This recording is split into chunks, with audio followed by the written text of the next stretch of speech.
Awesome.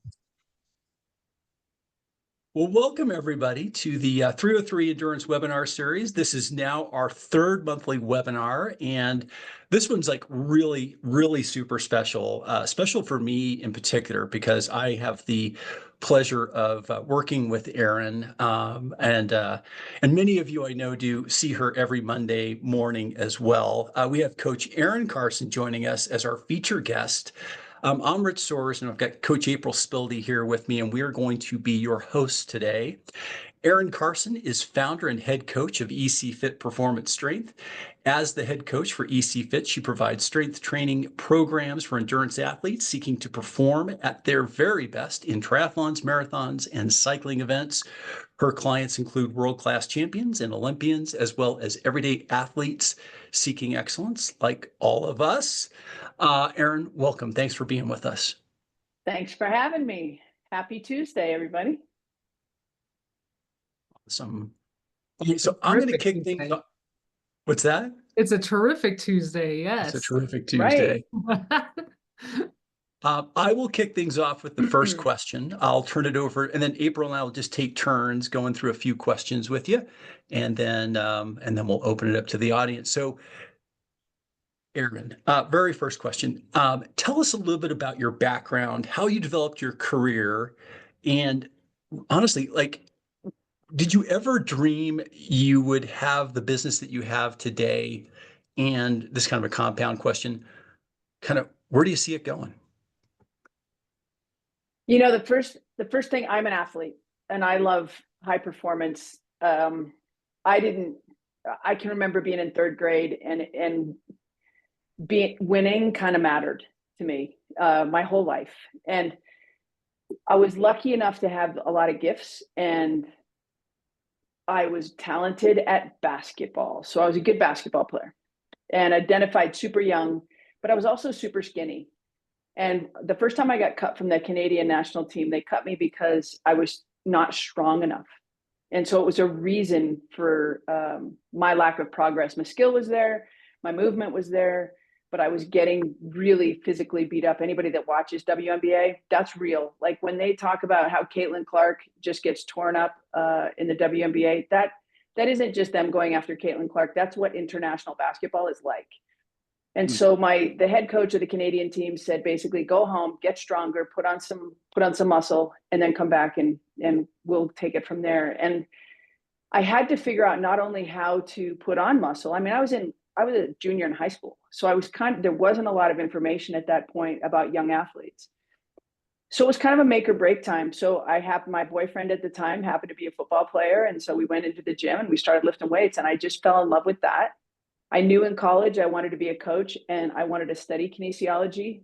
I went to the University of Colorado, got a full ride scholarship. I'm giving you the broken down version because I always hate this part of podcasts, but I'll be really quick. So I went to the University of Colorado, played Division I basketball, went to Europe and played international basketball in Europe, coached college basketball at Tulane and again at the University of Nebraska. And it was probably at the University of Nebraska where I really fell in love with the opportunity to be a high performance strength coach. And at that point, Nebraska was winning every national championship in the NCAA, and they had the most prolific weight room in the world at that time. Every weight room right now is like their weight room, but it started at the University of Nebraska.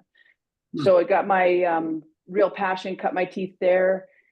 I would have probably continued with college basketball and women's basketball, but I was a little bit forward with my personality for my age. And so it didn't play well with other women on those coaching staffs. I'm also a bit of a workhorse. So I got a little bit of some overuse kind of diseases that you get when you don't sleep and you drink too much coffee and you drive all over the country looking for talent. And I had to take a year off, and I took a year off, came back to Boulder where I went to college, started working at a health club. I was basically folding towels and selling memberships, and just decided, because I knew I was going back to college basketball coaching, but then I was like, you know what, I think I can stay here. And I love Boulder. I know this is where I want to live. And just continued on with a little bit of education. And I'm in the hotbed of endurance sports. So when you find passion and joy in helping people perform, and you live in Boulder, Colorado, and you're working at one of the nicest health clubs in Boulder, it all kind of comes together. And then 30 years later, I own the club that I started working at. I have the opportunity to work with Mirinda Carfrae, Timothy O'Donnell, Taylor Knibb, through my opportunities here. And they didn't write a book on how to be a strength coach for endurance athletes, but there was a lot that we were starting to figure out. And Dave Scott was a member at my club, and it was a relatively big club. It was Rally Sport, and Dave was there, and Dave was the first one that I really watched get under load. And Dave was doing squats, Dave was doing heavy lifting, and I was like, this guy knows what he's doing. What is Ironman? And I think that was right around when he had won 5 of them. And I watched him prepare for 6 and 7, or I think it might have been 7 or 6. But he was right. He's very accurate on his understanding of strength for endurance. I kept pushing on continuing education. I mean, you understand basic physiology and how to develop muscle and how to develop strength, but when it comes to performance, that's a whole nother conversation. And when it comes to repetitive motion exercise like cycling and running, that's a whole nother conversation because of the potential for injuries and because of overtraining and because of the training volume associated with triathlon. You have to be really specific what you're asking them to do in the weight room. So blast ahead. I've trained Rinny. I still train Rinny. I see Rinny 3 times a week, post baby. We're going to see Rinny run a very fast half marathon in New York in March. She's only on her way, getting faster. I still train Tim twice a week. I train Finn and Isabel, if you're familiar with the whole family. I mean, train the littles, but and then on the front line of things, Taylor Knibb is also a very exciting athlete to follow. And Rudy Von Berg, I see Rudy twice a week. Rudy got on the podium in Kona this year. So I've got a lot of people who trust me, and I'm very, very thankful for that. And so I think what we're doing is going a good direction. Thanks, Rich, because it's just a matter of getting it right. And trust me, it's a little scary because there's the outcomes that you guys experience when you train with me. I take that very, very personally. I really don't care how much weight you lift. I really care how fast you run. I care that you're placing where you want to place in your age groups and that you're improving. And and sometimes you get to the age group, you don't necessarily need to improve, but maybe it's like a game of Survivor. It's like outlast, outwill, outplay. And so, I know in my age group, I'm healthy. So I'm still playing really well and moving up because so many of the people I race against are pretty broken. And that's pretty sad and discouraging. So, that's me in a nutshell. How long did that take? 3 minutes? For 2 more questions. No, I'm just kidding. Yeah, exactly. I know. Well, I love that you shared the gamut of your career, Erin, because I didn't know that you had that background in basketball. And speaking as a recovering power lifter turned endurance athlete, I can definitely, it really speaks to me when you talk about how important strength is for the gamut of the whole life, right? And it is important for sport as well as for longevity. And I think that you have just made it so accessible to everyone that has the privilege of watching you perform your Monday mobility or the people that you actively coach. Like that is something that I have found extremely valuable that I haven't found in other strength and conditioning coaches throughout my strength career, if you will. So the fact that you bring that to endurance athletes who probably need it the most just speaks volumes. So I just wanted to give you those kudos. But I want to ask you, who are some of your mentors and the people you learned from? Love that question because I just spoke to one of them today. Michal Dalcourt, Michol. Michal, he is the founder of the Institute of Motion. And Michal and his team, I went to in the olden days, before there was the internet, we actually had to go and get educated, and we would sit together at lunch, and we'd be in class all morning, and we'd be in class all afternoon. And you formed a community of like-minded people. And Michal, my Canadian brother from Alberta, he's just a brilliant dude. He invented the Viper. It's a tool that I use a lot: vitality, performance, and recovery. He's so accessible. Today we just talked about coordinating, because I'm so in the front lines of things. I'm a programmer. I'm creative. I'm a coach. But the hardcore science, I have a clear understanding of it. But to have a few PhDs behind you, speaking to you continually in your ear and making sure that we're on the right path, is really, really important. So Michal Dalcourt is number one. I have him on speed dial when I have questions. Right now, one of my biggest questions is for Rudy Von Berg. So Rudy doesn't need much from me, but as he gets older, and I've worked with Rudy for almost 5 years now, Rudy doesn't love the gym. But the case that I want to make to Rudy is the more consistent we are in the gym, 30 minutes twice a week or 30 minutes 3 times a week, will help him recover between Ironman events. So we heard him go very public after Ironman this year. They did Kona, and he did very well. But then he had to come back and hit a T100 race. And he couldn't believe that Sam Laidlow could recover that quickly. And he was very public that he can't recover that quickly. And he does. He knows exactly when he is ready to go again.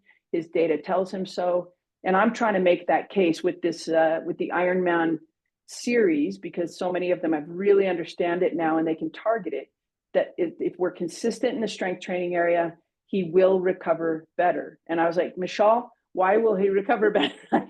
There's a really deep answer on that. And so Michal and I talked about that and just clarifying it to a cellular level, why that is a correct statement. And so having Michal in my team is huge. Another one is Ian O'Dwyer. Ian is a physical therapist, personal trainer, physical conditioning specialist, lives in New Zealand. But what Ian brought to me was the importance of play in my coaching and the importance of play in my programming, and that we have to have fun and that people have to enjoy the journey. You know, you might have seen my clip that some people, these hardcore science people, they just go after me because I don't love push-ups, I don't love burpees, and I don't love planks, like prone planks. And this guy's like, well, then there's no way in hell you could be a good coach. And I'm like, you know what? I can tell you that you can win multiple world championships without doing any of those things. And there's tons of ways to skin a cat. And if you watch so many kids doing push-ups on a pool deck when they have dysfunctional shoulders, and you start looking at people doing push-ups that don't have the scapular support and stability to support a push-up, you really start not liking push-ups.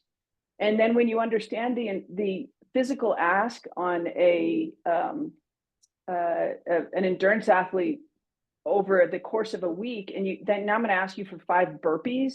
Well, for what purpose? That means absolutely, like I see it in your eyes now. You're like, burpees? Who would do a burpee? Like, I have to do intervals on my bike. Like, so Ian was like, listen to the athletes, watch what their facial expressions, see if there's joy when they're going, you know, and that was really important. So Ian is just a joy for me to even contemplate. And I can get, you know, within 24 hours, Ian's on the phone, even from New Zealand.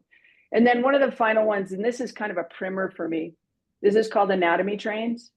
And it's how I envision strength training. It is strength training. And there's a spectrum of traditional strength, which looks like a lot like Olympic lifting, looks a lot like squats. It looks a lot like we know it looks like. But then way over here is this thing that was invented, this functional movement-based training. And to me, it's about a fascially driven body, a body that's driven by connective tissue and elasticity.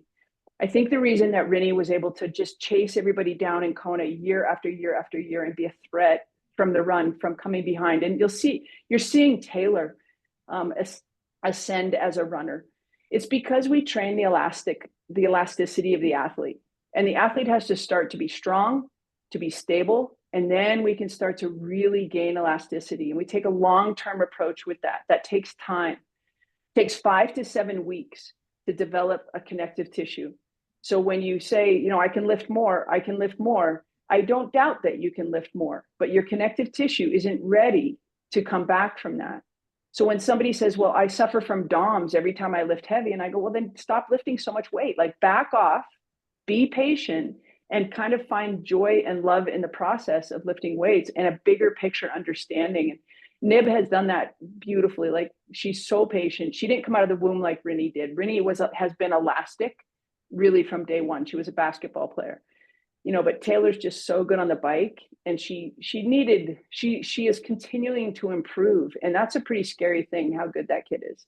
So I really have been really blessed with Thomas Myers from Anatomy Trains, Michelle Dalcourt, Ian O'Dwyer. I could tell you, Richard Boyd introduced me to so many people. Like Gary Gray from the GIFT program. There's just so many of them. Dr. Mike Clark from the National Academy of Sports Medicine. Like, I'm just so thankful that I was born when I was, because right now you can really get a lot of information on Instagram and think you are smart. You know, it's very different. That's awesome. So we just came out of the kind of the off season. We're sitting here, you know, second week in January, thinking about our training and gearing back up. During the off season, you had a webinar of your own, and you talked about how strength and mobility training can affect our, you know, sometimes we're in a health mindset, and sometimes we are in a performance mindset. Yep. Yep. And, you know, is that something that is is the health mindset only an off-season thing, or do we have a health mindset and a performance mindset throughout the year? You know, as a group, I have many groups that I hang out with of my clients around the world. But as a group, we're very vast in their ability, but they all bring things to each other. We bring things to each other. And what they taught me more than anything was keep things as simple as possible, and that makes it more accessible. And the performance mindset, in my opinion, comes after the health mindset. You know, the people that win year after year, and winning is defined so many different ways, right? If you're staying healthy and you're progressing and you feel good and you're sleeping good and your relationships are good, then you're healthy. And when you're feeling like you have this baseline of healthy, then you can really start taking a few risks in your training. And that's the beauty of training. Training versus exercise is another interesting conversation. You know, I have been for a year, maybe a year and a half, just exercising. I prepare for my trip to Mallorca. I have not raced since, I think, World Championships in 2019, outside of a couple of relays, which I love the relay. I really think we need to do more with relays. But I had to get healthy. And, you know, after selling my business, I had to settle into a new life in a different way without a business to take care of, and my life was going to look like. So as I progressed into start thinking about racing again, baseline health, good. Sleeping, really good. Business, super solid. Relationships, really good. Time to take some risks and start to train, start to experience some progressive overload. Time to let that heart rate variability come down, because I am stressing my body beyond what it's used to. And I feel really excited about that process. So I think when we're in a performance mindset all the time, it's exhausting. And I can tell you that some people thrive. They thrive in a performance mindset. They hate the health mindset. It's boring. It's not enough. It's usually the younger athletes that really need a little bit more of that. So we have to reframe things for them. But as they mature and they get, you know, like Imogene Simmons has been a wonderful addition to my group, and she's a little bit of an older female. She's been through the ringer with some injuries, and she loved the off season. Like she's probably not even ready to get back to work yet. She's in Noosa with her friends, riding bikes. You know, Taylor was getting antsy and pushy like 2 weeks ago. She's like, I want to go. I'm ready. And I'm like, it's because you're 26. Like, wait till you're 29, you know? And so I think as we get older, focusing on our baseline health and knowing what we measure. Like, what are we measuring when we're measuring our baseline health? And I'm an Aura ring. Many people have success with Whoop. Many people have success with Garmin, Apple Watches. Like, there's lots of different ways to do it. I've had an Aura ring and been pretty intrigued by sleep data for a long time. So those are some of my baseline things. Just kind of out myself. I mean, I went last Wednesday to a client's house and had 3 glasses of wine and went to bed an hour and a half later than I usually do. My readiness score the next day was 58. That changed my life. That's on a scale of 1 to 100, guys. That's a horrible morning. Like, and I didn't feel good. And I'm like, I am never drinking again. And I am never going to bed late again. And I will tell you that the most exciting thing for me, and I'll out myself again, I'm 58 years old. In 24 hours, I was able to turn a 58 into a 92. I came home, took a nap, hydration, ate really well, ate early, like at 4, like a little old person. And I went to bed at 7, woke up 92. And I was like, it worked. And I think if you can bounce from a 58 to a 92 in 24 hours, that's good stuff. And then I was ready to get back to training, and it's good. So health mindset, performance mindset, you have to know which one it is. And I think that's really, really important. Yeah, Erin, as a fellow Aura wearer, that's a superpower to turn that around like that. Dang. Oh, it freaked me out. 58. I'm like, oh my Ooh. God. Call in sick. Yeah, I was gonna say 58 usually is a suggestion that you're sick. Yeah, yes. You're horrible. Yeah. Yeah. I did it to myself. It was self-abuse. Ooh, It was. I can feel it. Yeah. Yeah.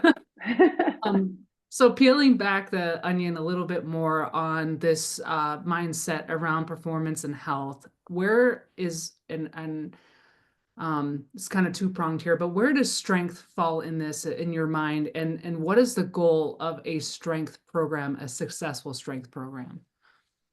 I've been contemplating this for so much. I actually have today's Tuesday, on Thursday night, I'm speaking at a Menopause Matters seminar. And yeah. I tell you, I love Dr. Stacey Sims and I hate Dr. Stacey Sims. I am not that strength coach. I am not a menopause frickin' strength coach. And I'm speaking at this event and they're going to hate me or love me, but I like training for life. I'm not going to train because I'm a little bit older and that's going to be my goal. Anybody that comes to me and says, I'm getting hot flashes and so I need to lift heavy, I'm going to be like, you need a different trainer.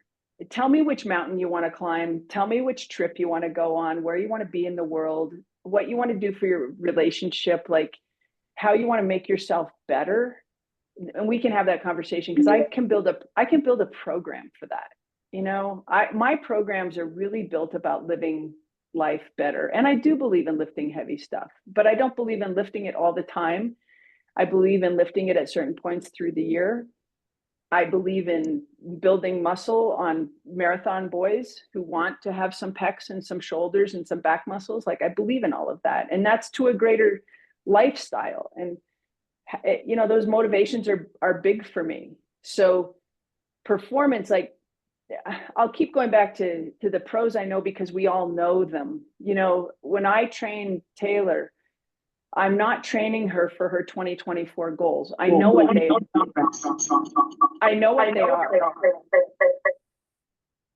We back? I'm going to mute. Can you mute that one? Yeah, let me try 1 second. How's that? Oh, good. Thank you. Better? Okay. And I can take my headphones off if I need to. Oh, you're good, Erin. Thank you. But I'm not thinking about 2024. I'm not thinking about all the races she wants to win. What I'm really thinking about is her at 35.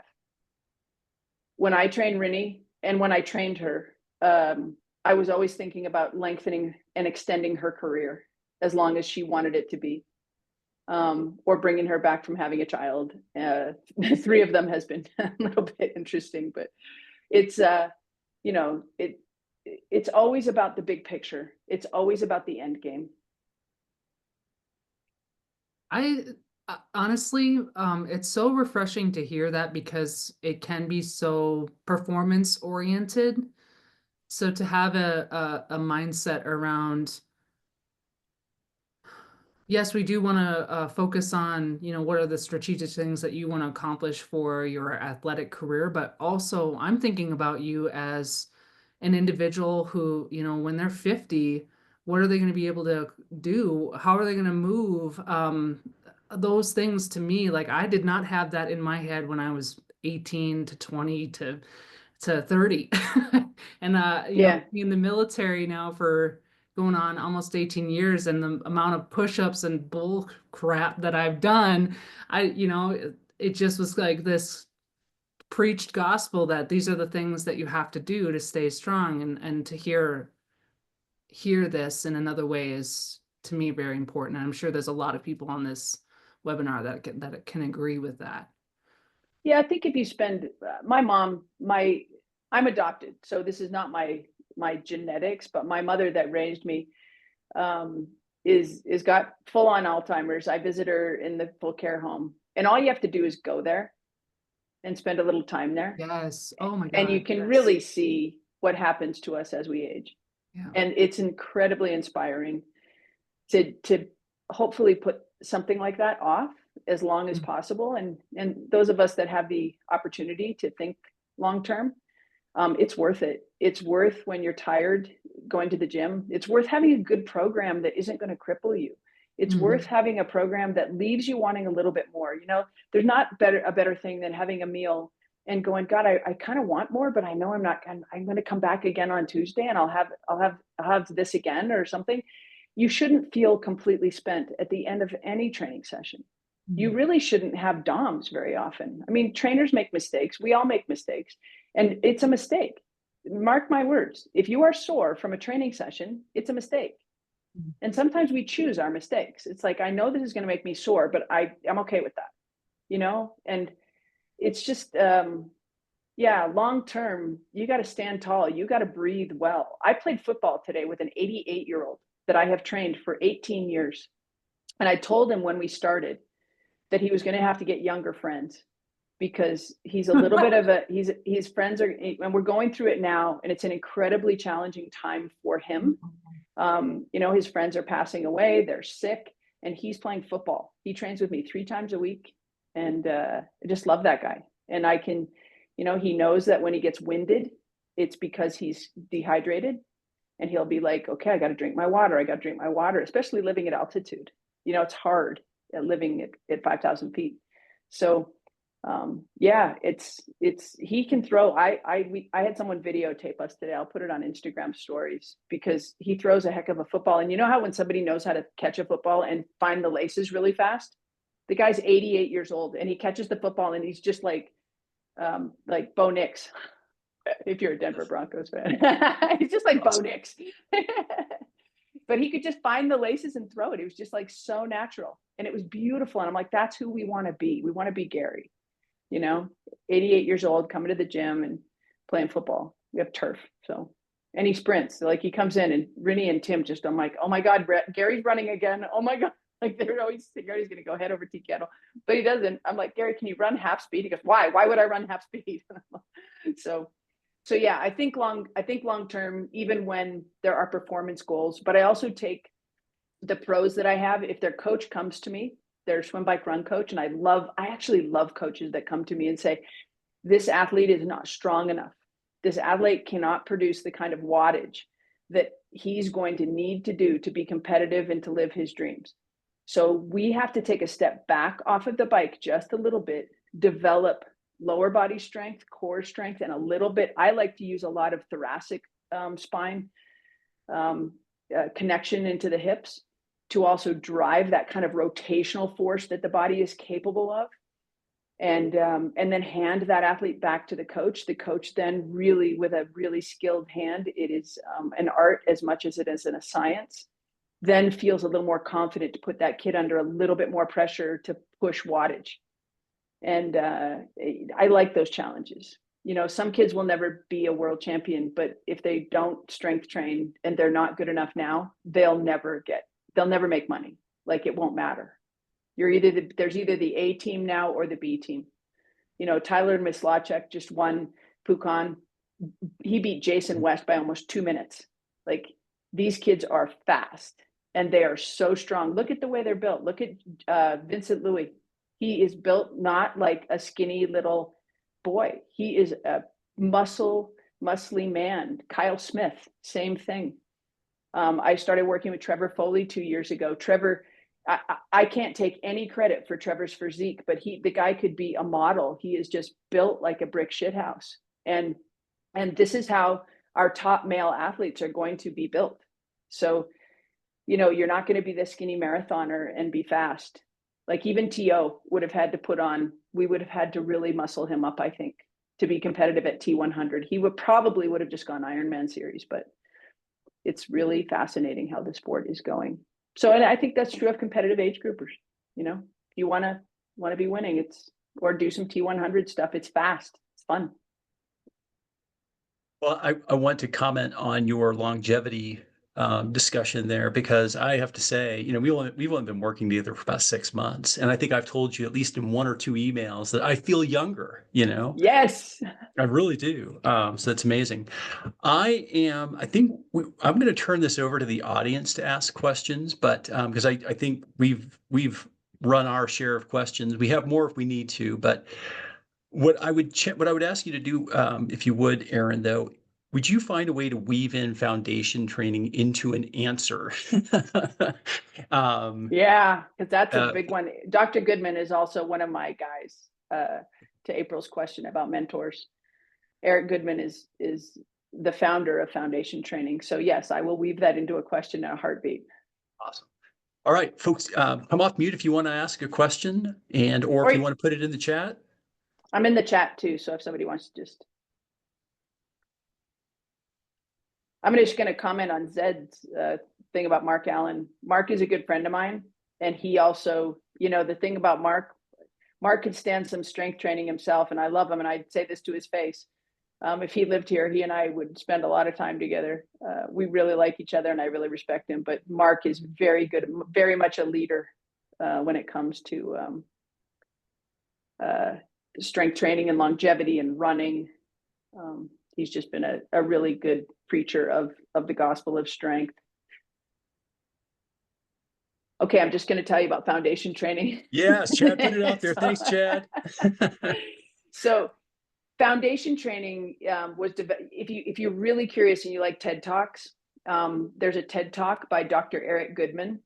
It'll tell you why and how he invented and figured out this series of movements and poses that can help do these 3 things.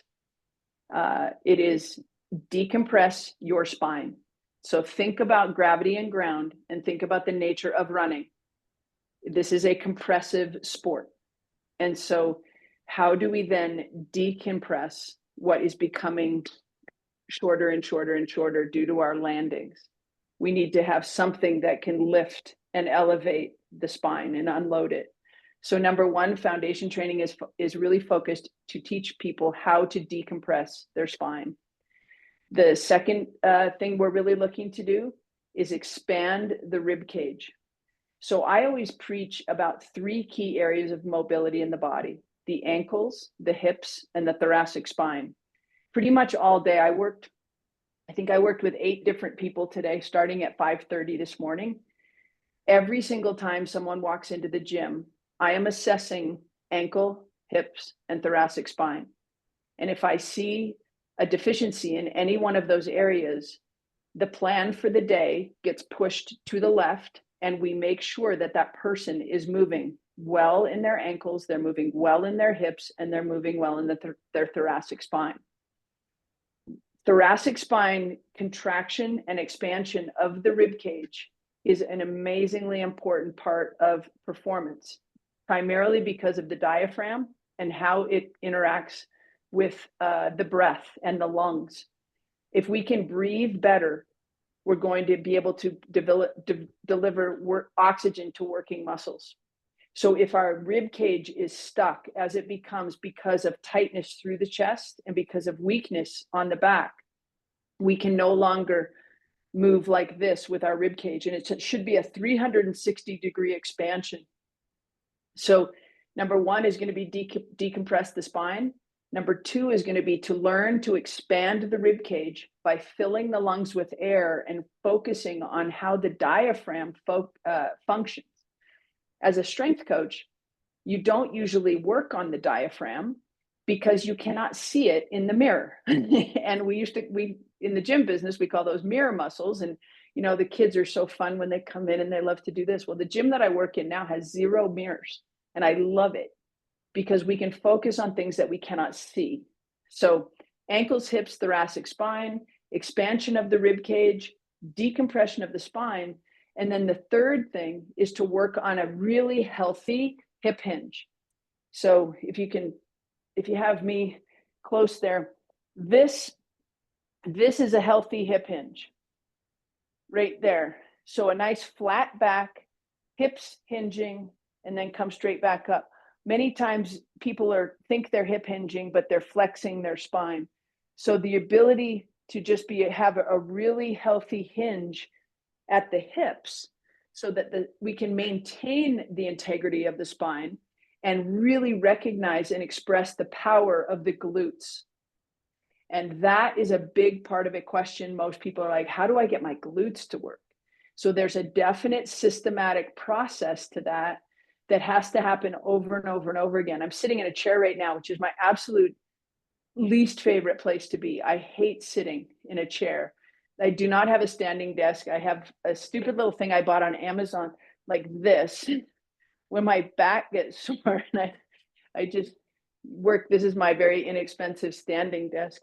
But it's just an important thing to recognize that when the front side of your hip becomes tight, your glutes become inhibited and they don't work as well. And then your pelvis doesn't move, and that's hip mobility. So a big part of the programs that I have, it is boring stuff to an extent. I expect that people will learn from my videos and not always have to put a video on.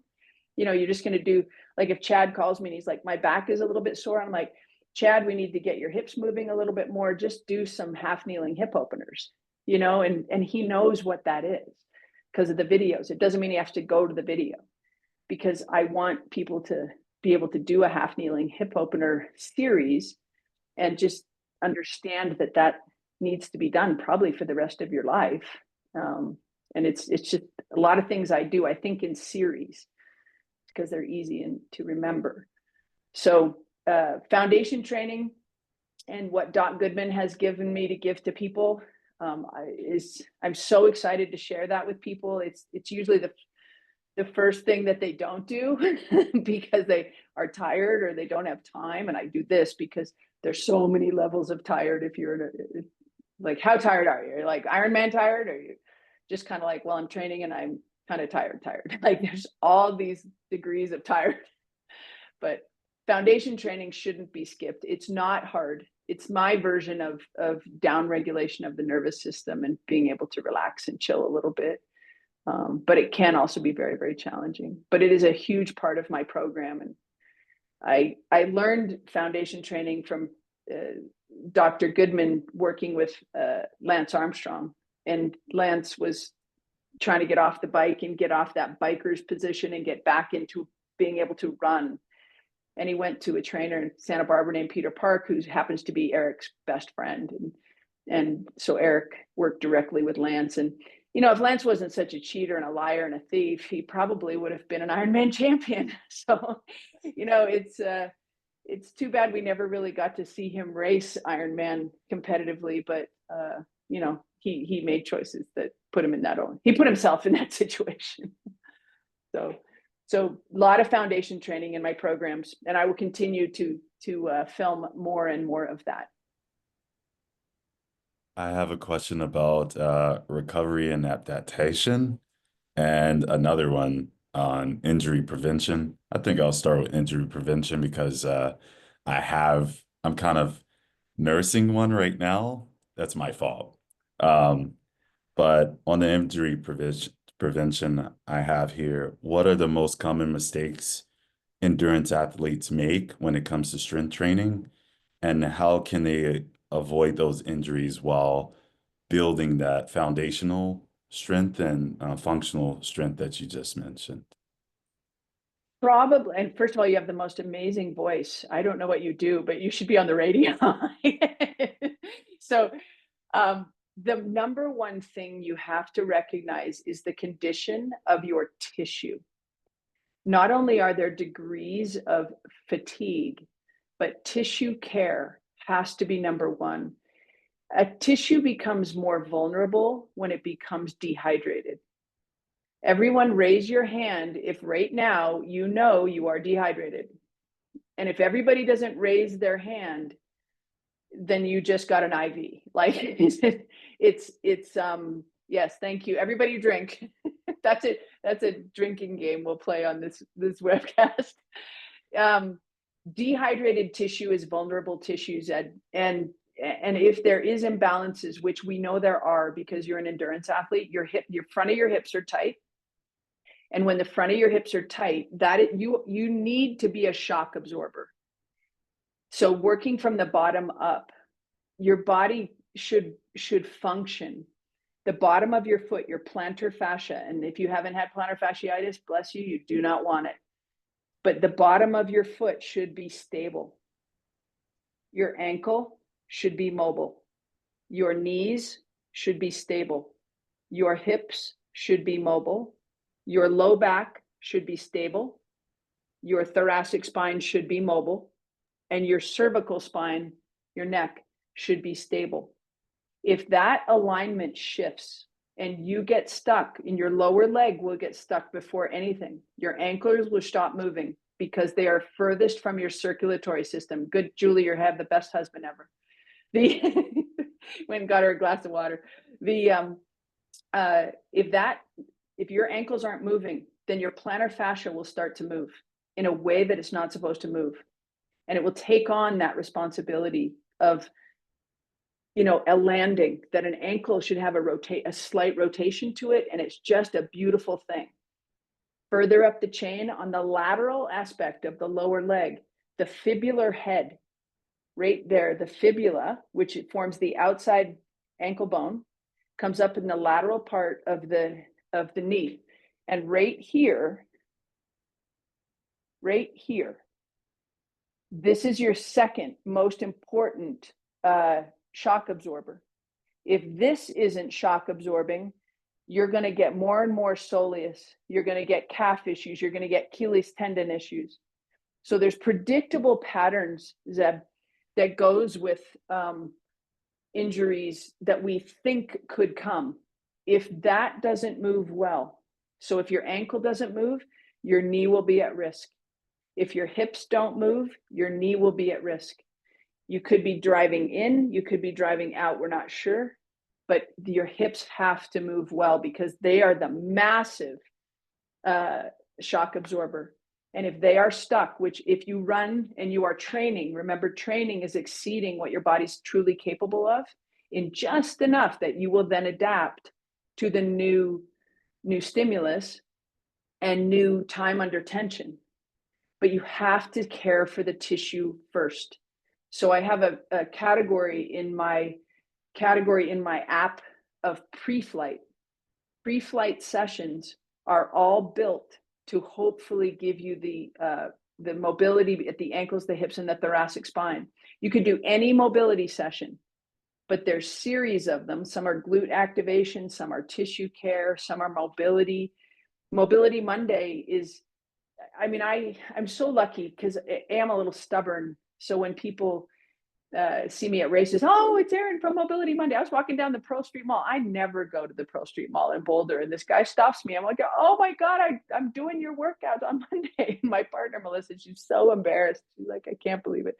But I started doing it in pandemic, and it has given people so many tools because it's not just about Monday, right? It's about Wednesday, Tuesday, Saturday. And hopefully they don't just wait for the next Monday. It's like, just pull one up. They're there. There's 180 sessions, free. Like, you don't ever have to give me a dime. And I'm okay with that. So if all you ever did was Mobility Monday, first thing in the morning, your body would have a better chance of staying away from injury. It also is about knowing yourself. You know, when you get a little niggle, and I'll tell you too, there's no way you're near my age, but I always recovered really quick. Like, I was a risk taker. I would try to chase people down on the basketball court hard. Like, I would race hard in triathlon. I'm not afraid to mix it up. And not having fear means you're in a really healthy body.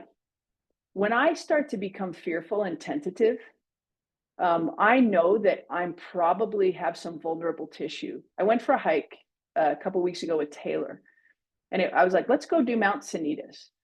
And she needs to get outside. Like, she just sits on the trainer. Like, she so lives in a box. And so we went out and we did some walking in the mountains, and my ankles felt vulnerable. And I'm like, I need to train a little bit of agility, because I recognized that I was afraid. I was nervous, and I'm never nervous. And I have since gone back and done that hike again.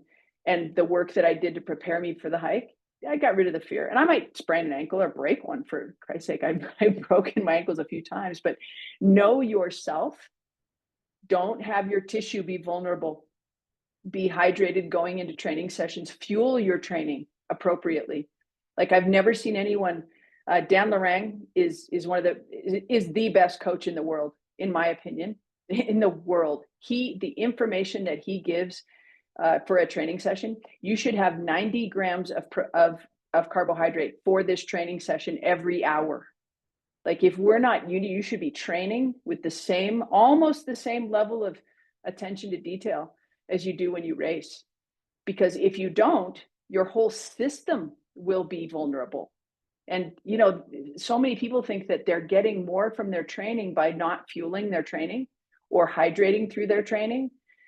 And what you're doing is you're putting your body at risk even more. So you want to come out of a training session, hydrate, recover immediately, like get the protein in, do everything that you can possibly do to keep your health at its finest, and your injury longevity. We're all going to have niggles. Let's just face it. Little things are going to come up, but how quickly we recover from them is completely dependent on how you level of care around your training.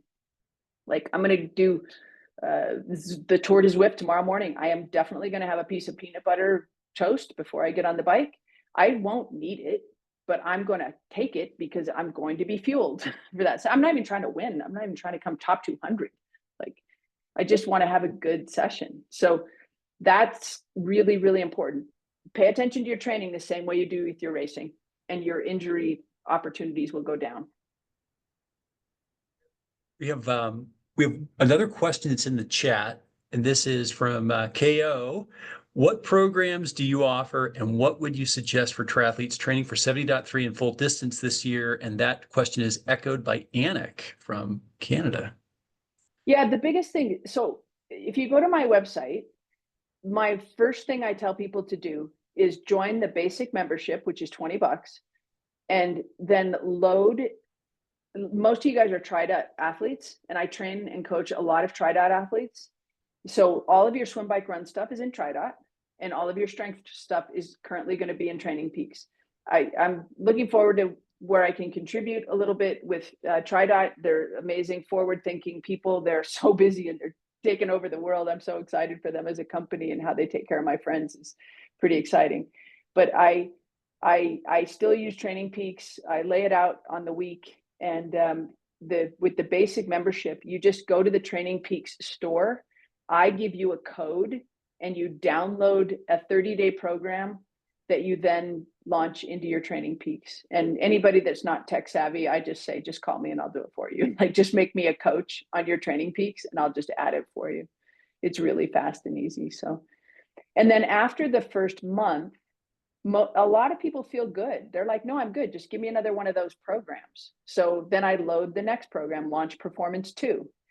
And sometimes if they've got good experience in the gym and they're ready for a more load, I will load climb performance 1. So launch is strength endurance, skill development, and just gaining an understanding. The stronger you are as an athlete, the longer you can stay in launch programs. But if you're over 40, I want to get you into similar to what I've got done with Rich and Chad, into a hybrid program, into a little bit more personalized situation. And then I'd probably bump you up to premium and take care of you a little bit more one-on-one. But I want everybody to really start with launch, because for $20 a month, you could just rock that forever and feel really good. So launch performance 1 into launch performance 2 into climb performance 1 into climb performance 2, and then I keep building more programs. I mean, you can get through the whole year and not repeat one. There's almost 200 episodes of stuff there now. I'm overwhelmed by it, so I know people are. I have a question that kind of builds on that. I know we're coming up on time here, but you've alluded to this a little bit, Erin, but I'm interested in your perspective on how to combine progressive overload with maybe a more varied training program. I come from a background as a swimmer, so I did dry land, right? Then I went into weightlifting and it was all about progressive overload. And now I'm back to endurance, and you see varying programs. And I know you touched a little bit on like, okay, well, when you're trying to build wattage, maybe we're focusing on really building that power, but how nuanced is it? Does it align to your health and performance phases? What's your perspective on the balance of those two? It really depends on the athlete. If somebody feels good in higher weight, less repetitions, it's gonna produce less fatigue. So I ultimately, and sometimes it takes somebody 6 or 8 months to develop skill enough to get under load. And I'm pretty conservative putting people under load until they show me that they can control their spine and that they feel good. And I just started doing this kind of format with my premium group. So I have a whole grid of people doing straight leg deadlifts. And I'm like, oh, okay. And then as soon as I can see somebody do a straight leg deadlift, I know if they can control their spine. And then I'm more comfortable putting them under load.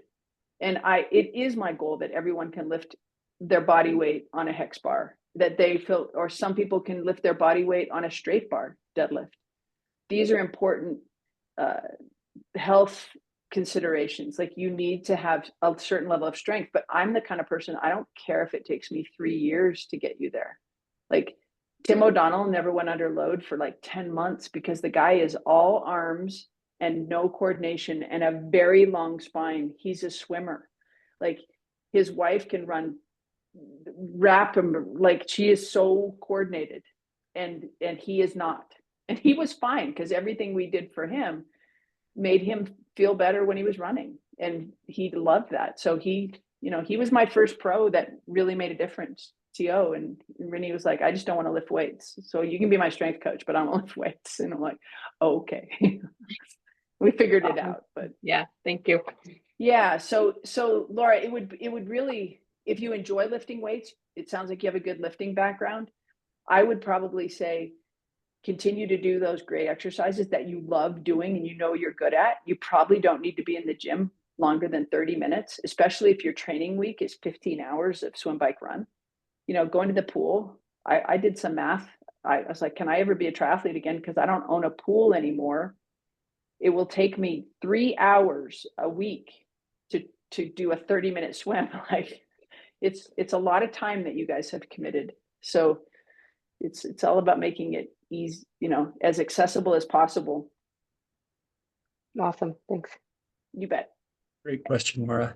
Well, folks, we are just getting there at the top of the hour, and this has been an amazing hour. Erin, thank you so much for coming and talking to us and sharing your knowledge and experience, and where you gained your knowledge, and your mentors. It kind of just helps to understand your kind of full background too. So it's just been wonderful. I love following everybody's outcomes. I'm so outcome based. I mean, I just want everybody to have a great year. I hope you all have a great year. I hope you, keep everything in perspective. There's challenges on every day, and just know that, share it with your friends, be kind, and that kind of stuff. All the good stuff like that. We will publish this as a podcast this weekend. So if you attended today and you have a friend who you want to hear this, follow it. Make sure you're following us, excuse me, at 303 Triathlon, and we will make sure that you have something that you can share with your friends. So it's our going away present to you. Erin, thank you so much. It's been wonderful. Thanks, you Everyone have a guys. great night. If you have any other questions, you can put them here in the chat and we'll maybe gather them for you, Erin, and send them over and Love it. try to get answers. Okay, I can awesome. do